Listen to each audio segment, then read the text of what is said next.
I think this is so interesting. The Daily Mail said about me that I am single-handedly fomenting racial divisions in Britain, which is actually very flattering. You know, the idea I have that kind of power, I find quite complimentary and also totally deluded.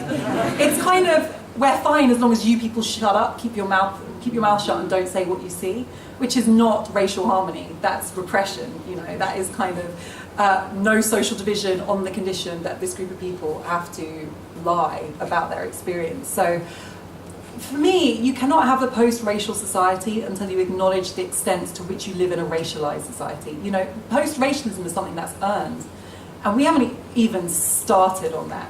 We're still deluding ourselves about the empire being this kind of benevolent NGO that built schools and hospitals, you know, let alone the fallout from the empire and the legacy of pseudo-scientific racism and the extent to which structural inequality shapes our lives. So you can't become post-racial until you've done the work of acknowledging how racialized you are. And I think we're struggling with that in Britain. We kind of want to leapfrog to being post-racial. We just want to bypass this whole phase of saying, this is where we're at, this is how we got here, this is the history that brought us here, this is the legacy that we're all living with.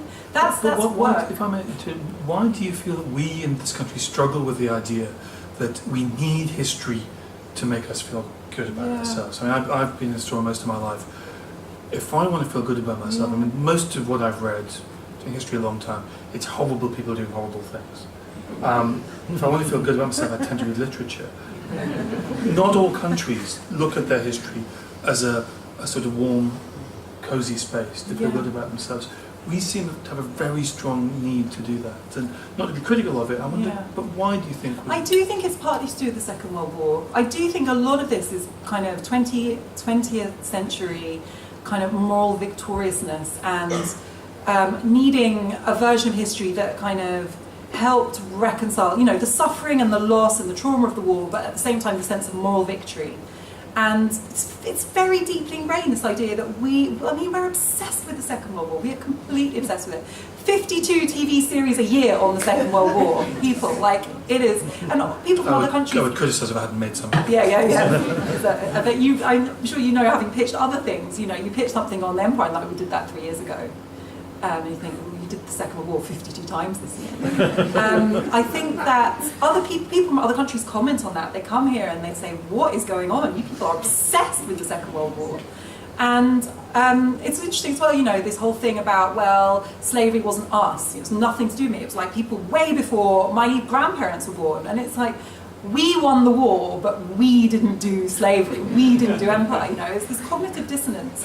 It's very strong. So I do think that's something to do with it. But I don't know, I think that is an interesting question to ask. So I have got some sympathy with the idea of people looking to their history to build a narrative about who they are. So I think, you know, a lot of people of African heritage, having been told that they made no contribution to history and that they had no civilization, are now finding versions of African history that make them feel grounded in the contributions they've made to humanity and the invention and the innovation and the cultural richness. And so I think, you know, it is a thing that people do to look to their history to tell different stories. The difference with British history is that it's a kind of, this is a nation that oppressed others, that has self-styled itself as this kind of like morally perfect place, and that is a problem. And it comes from political leadership as well. I mean, it's stark how many of our leaders from different political parties, whether it's Tony Blair, Gordon Brown, David Cameron, Michael Gove, you know,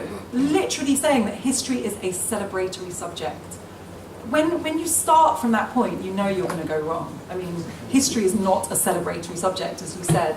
So I think... Not the way I wrote it. Well, yeah, exactly. I mean, if it's coming out celebratory, you're doing something wrong, as you said. So I think, and I think it does come to this sense of a threatened identity. I think if you go to Nordic countries, they are more comfortable with, you know, the fact that the Vikings were kind of like mass murdering, raping pillagers, you know, and I think they do have... They have a more secure sense of their contemporary identity, that they can withstand the fact that there are unflattering parts of their past.